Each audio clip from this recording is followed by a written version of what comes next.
이번에는 제가 수학이 느린 친구들에 대한 얘기를 해보려고 해요. 너무 언밸런스하지.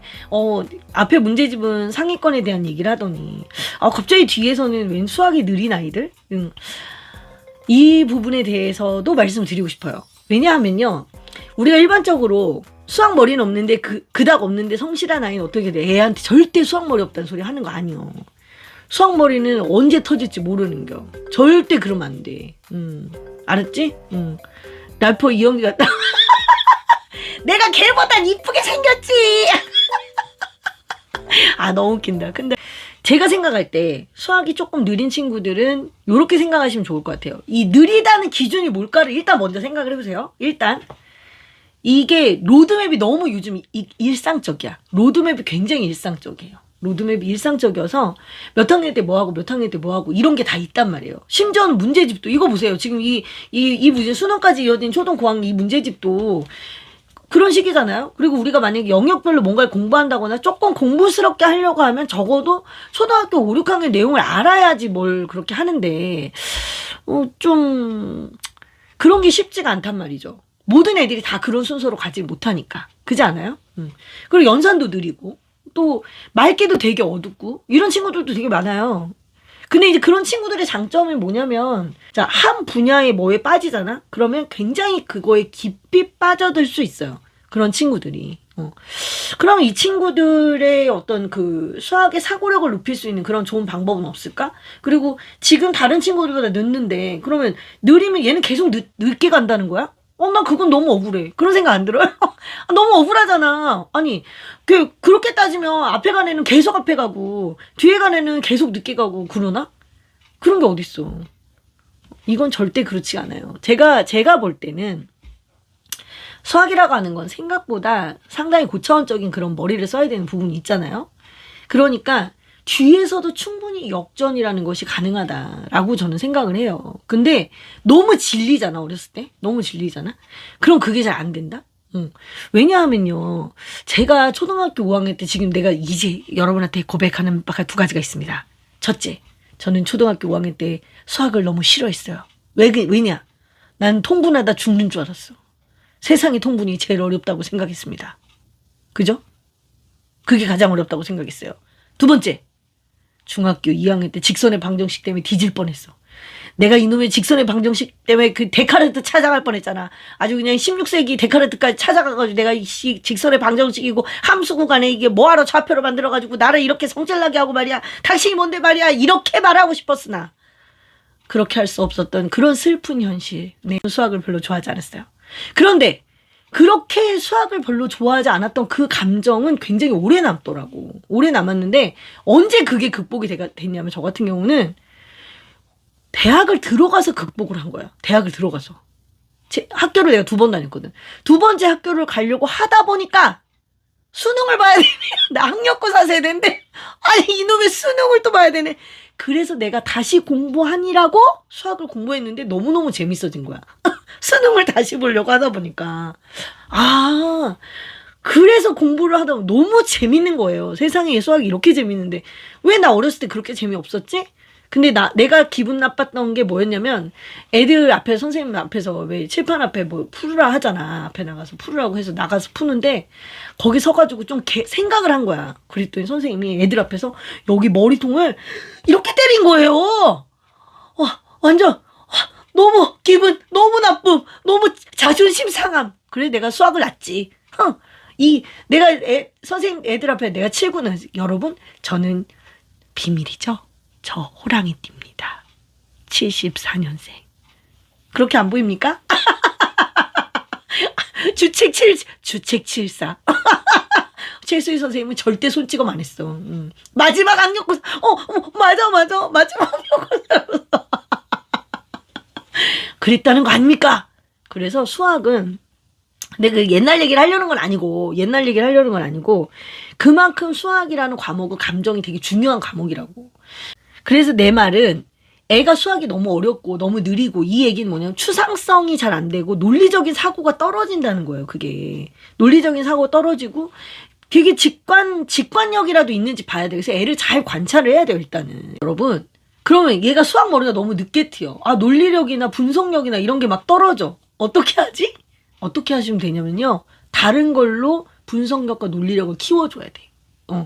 얘가 수학을 잘할 때까지 계속 가만히 기다릴 순 없잖아. 그지? 그러니까 어떻게 해줘야 되냐면 정말 독서를 신경 써서 잘해주셔야 돼요. 독서를 신경 써서.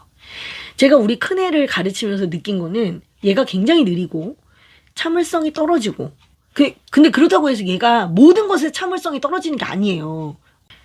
모든 것에서 참을성이 떨어진 게 아니야. 얘 운동할 때나 이럴 때는 엄청 참을성이 있거든? 근데 수학이 잘 안 되는 거야. 그래 내가 어떡해. 그래서 내가 얘를 3학년, 4학년 때 완전히 독서로 잡은 거예요. 그래서 독서 수준을 확 올려버렸어, 걔를. 그렇게 하고 나니까 거기서 내가 시간을 번 거지. 그럼 독서 수준을 확 올리면 어때요? 내가 언어적인 부분을 조금 신경을 덜 써도 되잖아. 그럼 나이를 먹어도 내가 수학을 조금 더 신경 쓸 수 있는 독서를 잘해줘야 되죠. 수학 동화가 아니라 정말 책 읽는 수준을 확 높이는 거야. 고전을 읽게 하고 얘랑 나랑 책을 읽으면서 계속 토론을 하고 이야기 나누고 그 작가는 어떤 의도를 가지고 이거를 썼을까? 그리고 이 뒤에는 무슨 이야기가 나올까? 그런 이야기들을 계속 하는 거예요. 역사도 마찬가지죠. 제가 아이하고 책을 읽을 때 제가 많이 읽어주던 책들이 뭐 곰브리치 세계사 뭐 이런 책들을 아이하고 읽어요. 그럼 곰브리치 세계사가 얼마나 어려워. 이게 어려우니까 뭔 말인지 모르잖아. 그러면 어느 정도는 조금 아이가 이해가 안 가는 그런 부분이 있으면 얘가 셋이라 토론이랄 것도 없어.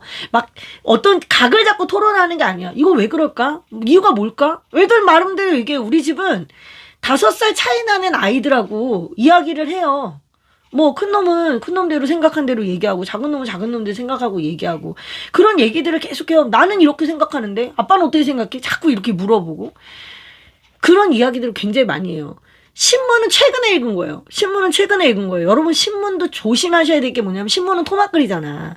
토막글이기 때문에 긴 글을 읽는 호흡이 딸려요 이게. 그래서 여러분이 원래는 긴 책을 먼저 읽고 그 책에 대한 이야기를 나누는 게 사실은 먼저고 그 다음에 나중에 그런 책들이 자유자재로 될 때 그럴 때 나중에 이제 신문같이 짧은 글들 그런 책들을 보고 이야기를 막 하는 거죠. 이런 것들이 필요합니다 여러분. 진짜 토론 1도 없는 집인데요. 그리고 가족회의 같은 것도 하시면 좋아요. 일주일에 한 번씩 이번 주 생활에 대해서 각자 어떻게 했고 이건 요약하는 연습이 되는 거야. 이 다음 주에는 어떻게 할 거고 뭐 이런 이야기들을 하는 거죠. 네. 애만 읽는 게 아니야. 엄마도 같이 읽는 거예요. 엄마는 나는 이렇게 생각하는데 너는 어떻게 생각하니? 하면서 자꾸 생각을 유도해야 돼. 그리고 말이 안 되는 얘기를 처음에 해요. 서로 말이 안 되는 얘기를 막 하다가 어느 순간이 되면 서로 간의 의견이 주고받아지는 게 돼. 이것도 훈련이에요. 저는 그거를 3년, 4년을 해서 지금 이렇게 만들어진 거니까. 여러분. 이런 활동을 해야 되고. 그 다음에 두 번째는 기본 개념만큼은 꼭 하셔야 돼요. 아무리 얘가 수학머리가 너무 없어. 아무리 그래도 교과서에 나오는 기본 개념. 교과서 수준의 여러분 교과서가 절대 쉬운 책은 아니지만 교과서를 잘 들여다보면 굉장히 재미도 있거든요. 거기에서 나온 개념들. 얘가 어떻게 연결이 되는 거지? 아니 내가 3학년 때 배웠던 분수가 4학년 때 배웠던 분수랑 어떻게 연결되지? 그럼 4학년 때 배운 분수는 도대체 5학년 거랑 뭐가 다른 거지? 연결, 공통점과 차이점. 뭐가 비슷하고 뭐가 다르지? 뭐가 비슷하고 뭐가 다르지? 어떻게 연결된 거지? 이런 거. 내가 5학년 때 분수에 덧셈이 나왔어. 4학년 때도 분수에 덧셈이 있는데 얘네들 차이는 뭐야? 하나는 분모가 같고 하나는 분모가 다른 거구나. 뭐 이런 것도 미리 알고. 무슨 얘기인지 아시겠죠? 그래서 자꾸 애들한테 아주 기본적인 개념에 대한 생각은 계속하게 만들어야 돼요. 개념이라는 건 중요한 거구나. 수학을 꼭 어렵게 하지 않아도 돼. 대신에 책도 읽고 그 책을 깊이 있는 책을 읽는 대신에 수학은 얇고 가늘게 가되 개념은 반드시 해야 된다. 그리고 작은 수의 연산도 반드시 해야 되죠. 그런 부분들은 잊어먹지 않고 하는 거예요. 나중에 정말 얘가 수학을 하려고 하는데 정말 도대체 아무것도 몰라가지고 할 수 없는 그런 상황을 만들면 안 되니까. 무슨 얘기인지 아시겠죠? 그 다음에 세 번째. 이거는 정말 여러분 조금 신경 쓰셔야 될 게 뭐냐면 수학 공부를 할 때 제일 쉬운 게 뭔지 알아요? 문제집 정해서 풀게 하는 게 사실 제일 쉬운 거예요. 여러분 자꾸 문제집 얘기를 하시잖아요. 근데 제가 그랬잖아. 특별한 문제집 아니면 정말 이상한 문제집 회사 아니면 대부분의 문제집 회사가 다 비슷하다고.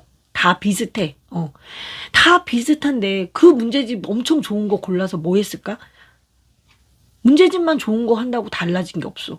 그러면 차라리 그거보다 문제집보다 특히 저학년 1학년 2학년 친구들은 교구하고 개념 요거를 정말 많이 하셔야 돼. 백판을 아주 닳도록 하는 거. 백판을 여러분 백판으로 활용해 본 적 있어요? 한 것만 추천. 우리는 아들이잖아. 우린 남자애들이니까 해저 이말리 아니면 80일간의 세계 일주 아니면 15소년 표류기 이런 거를 주로 읽어요. 이런 거를 주로 좀 그렇게 액션 있고 스펙타클하고 막 이런 것들. 그런데 옛날 거기 때문에 그렇게 액션도 아니야. 그리고 또 하나 많이 봤던 게 뭐냐면 그리스 로마 신화. 그 다음에 성경. 저는 성경을 아주 아기 때부터 읽어줬었거든요. 참고로 저는 기독교는 아닙니다.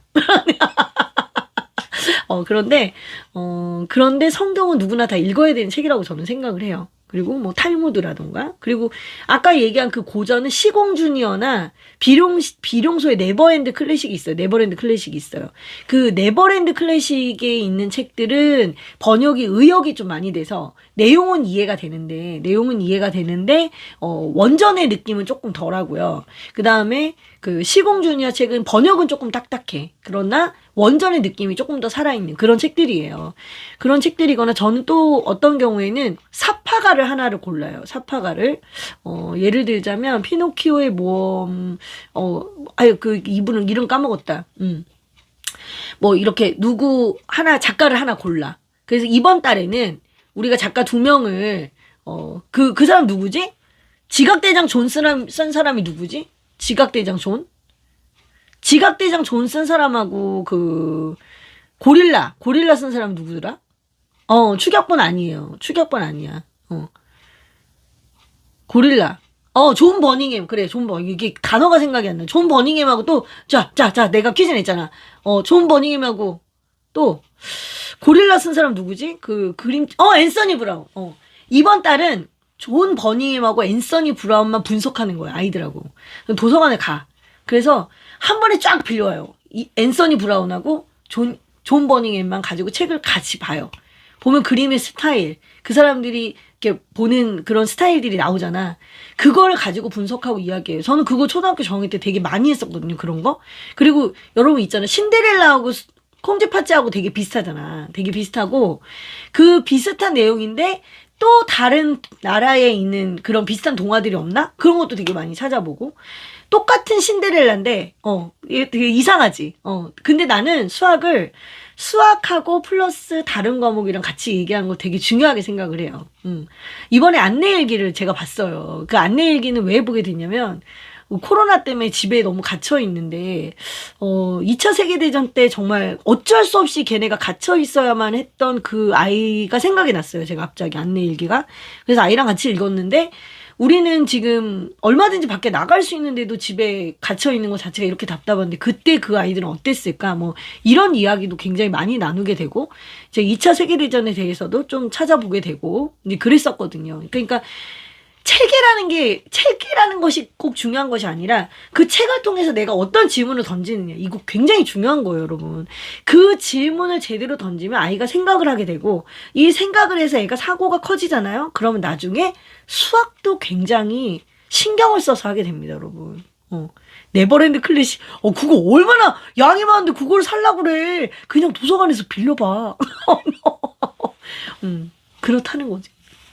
그리고 우리 아들이 제일 싫어하는 책이 있는데 그게 왕자와 거지였어요. 근데 왜 그랬냐면 내가 그때 슬로우 리딩에 완전 꽂혀있을 때였어. 그래서 왕자와 거지를 한 권을 사서 한 6개월 동안 내가 이걸 아주 끝장을 내리라 이러고 했거든요. 그랬더니 한 10쪽 봤는데 우리 아들이 다시는 그 책 쳐다보기 싫대. 그래가지고 포기했지. 항상 중요한 건 뭐야? 애를 관찰하면서 애가 어떤 반응을 보이는지를 관찰하면서 뭔가를 해야 된다 이거야. 자, 수학을 내가 얘기하다가 왜 갑자기 이런 얘기를 할까요? 내가 얘를 아무리 수학적으로 사고력을 높이고 싶어도 잘 안 돼. 잘 안 되는데 억지로 걔한테 수학을 계속 밀어넣어봐. 그게 되겠어? 튕겨나가지. 그럴 땐 뒤로 빠져야 돼. 그럼 그 뒤로 빠졌을 때 얘하고 그럼 나는 뭘 하지? 가장 중요한 건 책이죠. 책을 읽으면서 아이하고 사고력을 높이는 활동을 한 후에 그 다음에 다시 수학이 들어가잖아요. 그럼 그게 쑥 들어가. 그런 게 있단 말이에요. 그런 부분들이 있어서 이게 치고 빠지기를 굉장히 잘해야 돼. 엄마표 하시려면 여러분. 이런 부분들이 있습니다. 그리고 얘기하니까 이상해? 여러분 과목을 분리하지 마. 과목을 분리하는 순간 엄마표는 피곤해지는 거야. 엄마는 영어도 하면서 수학도 하면서 동시에 국어도 하면서 다 할 수 있어야 돼. 그걸 동시에 하잖아? 얼마나 편해지는데.